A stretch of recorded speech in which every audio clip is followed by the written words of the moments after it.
લાગે પરિશિષ્ટ 5 એ બીજું કાંઈ નથી. આનો જે કાયદેસરનું જે રેકોર્ડ છે એ રેકોર્ડની અંદર ફોર્મ આપેલું છે અને ફોર્મની અંદર પરિશિષ્ટ નંબર 5 ને પરિશિષ્ટ નંબર 6 ને એવા નામ આપેલા છે. તમારે તો એ જે તે નકલ માગવાની અરજી છે એટલે એનું નામ છે પરિશિષ્ટ નંબર 5. તો 5 નંબરનું પરિશિષ્ટ નકલ મેળવવાની અરજી, અરજદારનું નામ ગમે એનું માગી શકો તમે, ગમે એનું બોલું છું. અરજદાર સાચું લખવાનું તમારે. મારે ગોગનનું રેકોર્ડ જોઈતું હોય તો મારે ગોગનનું નામ લખીને મારે સહી નથી કરવાની, ફ્રોડ કહેવાય. મારે અરજદાર તરીકે નામ કોનું લખવાનું? મારું, સરનામું મારું, મોબાઈલ નંબર મારા. હવે હું ગોગનનું રેકોર્ડ માગી શકું. આમાં મને ઈચ્છા પડે એનું રેકોર્ડ માગી શકું. જો સ્કોપિક છે ને, તમે હાથ બારાને પાણી ગમે ના ન નીકળે બારીએ જઈને.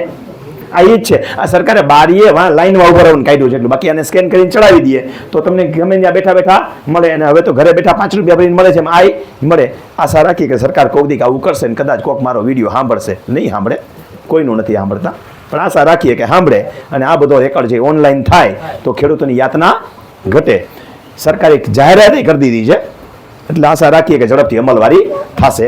અરજદારનું નામ, સરનામું, મોબાઈલ નંબર ને તારીખ, પ્રતિશ્રી DLR સાહેબ. જિલ્લો જે લાગુ પડતો હોય, જિલ્લા મથકે એક જ હોય દરેક જિલ્લાની અંદર. મારા એક વિડીયોની અંદર તમામ જિલ્લા મથકના ફોન નંબર, ફોન તો કોઈ ઉપાડતું જ નથી, ફોન નંબર અને સરનામા મેં આપેલા છે. એટલે જે લોકોને જોઈતા હોય એને વિડીયોમાંથી મળી જાય. ટાઇટલ જ નાખેલું છે ગુજરાત આખાના DLRના સરનામા ને મોબાઈલ નંબર, એમ ફોન નંબર. તો વિષય તમારું ગામ લખો, તાલુકો જિલ્લો લખો, પછી શું શું જોઈ છે એને ટાઈપ કરી નાખો, જેટલું જોતું હોય એટલું. બરોબર છે કે ટીપણ, સ્કેચ, માપણી રેસી, નગર, ફેસલ પત્રક, ચીમખડો, આકારબંધ વગેરે વધતા તમારે જે કંઈ નવું તમારું હોય તો એ પણ લખી નાખો. અહીંયા છે ને 2 ફકરા છે. પેલા ફકરાની અંદર તમારે શું શું જોઈતું? માપણી સીટ અને હિસાબ અમને 4ની વિગત માંગવા માટે થઈને તમારે છે ને કેટલીક વસ્તુ ખાસ જોશે. એ છે MTR અથવા તો ઓનલાઈન અરજીના નંબર. MTR છે ને મેન્યુઅલ છે, તમે અત્યારે ઓનલાઈન અરજી કરી શકો છો. ઓનલાઈન અરજી આ છે ને ખુફિયા છે, એકબીજાને મળે નહીં. ઓલું બધું મળે. આમાં તો ઓનલાઈન અરજી નંબર તો તમારી પાસે હશે, બીજા કોઈ પાસે તો હશે નહીં, એટલે એને મળશે નહીં. સર્વેનું નામ, ઓનલાઈન અરજી નંબર, તારીખ ત્રણેય નાખવી પડશે. ઓનલાઈન ન કર્યું MTR વાળી હોય, મેન્યુઅલ. કોર્ટ કમિશનની માંગણી થકી કરી હોય, તમારે સંયુક્ત સહમતિ દ્વારા થઈને તમે TLR મેળવ્યા હોય ને એને ઓફલાઈન તમને કરાવી દીધી હોય, એના પૈસા તમે ચલણ દ્વારા ભર્યા હોય, ઓલા ઓનલાઈન વાળા રૂપિયા બીજી રીતે ભરેલા હોય તો એને MTR વાળી કહેવાય. જૂની બધી MTR વાળી જ હતી. નવીમાં 2 હોય, કોર્ટ કમિશનની નિમણૂક દ્વારા હોય કે DLRને તમે મળી અને સ્વૈચ્છિક રીતે કરાવેલી હોય તો એ MTR વાળી જે હોય એના નંબર તમારે દેવા પડે. MTR હોય તો આગળ લખવાનું MTR વાળીને ઓનલાઈન વાળું, બેમાંથી એક છેકી નાખવાનો શબ્દ. MTR હોય તો MTR રાખવાનો, ઓનલાઈન છેકી નાખો. ઓનલાઈન વાળો હોય તો MTR છેકી નાખવાનો. અને ત્યાં સર્વેનું નામ, મોબાઈલ નંબર ને તારીખ દેશો એટલે મળશે. આમાંનું કાંઈ ભૂલી ગયા છો તો મળશે નહીં, એને ન મળે.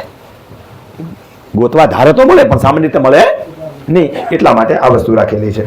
પછી 6/7 નંબર અરજ કરવાની કે હું નીચે સહી કરનાર જે માંગણીદાર હોય એ ગામ ખાલી જગ્યા, તાલુકો ખાલી જગ્યા, સર્વે નંબર ખાલી જગ્યા, ખાલી જગ્યા, ખાલી જગ્યા ને ખાલી જગ્યા 5 સર્વે નંબરની એકયારે ડિટેલ માગી શકાય. તમે નહીં માગતા, એ વકીલોનું કામ છે. તમારું લોચે પડી જાય. તમારે એક સર્વે નંબર, તમારી પાસે ક્યાં 5 સર્વે નંબર હોય, ક્યાંય રિયાય છે? 5 એકરી નથી રહ્યા, 5 સર્વે નંબર ક્યાંથી રહ્યા હોય? એક સર્વે નંબરની અલગ અલગ તમે અરજી કરજો એટલે તમને અલગ અલગ ડોક્યુમેન્ટ મળે. તમને ખબર જ નથી પડતી, એકનું ફેસલ પત્રક આવ્યું ને બીજાનું નહીં આવ્યું, તમે ગોટે ચડી જાઓ. તમને આકાર બંધ શું કહેવાય એ ખબર નથી પડતી. એટલે તમે શું કરજો, અલગ અલગ અરજી કરજો. બાકી એકમાં 5 સર્વે નંબર માગી શકાય.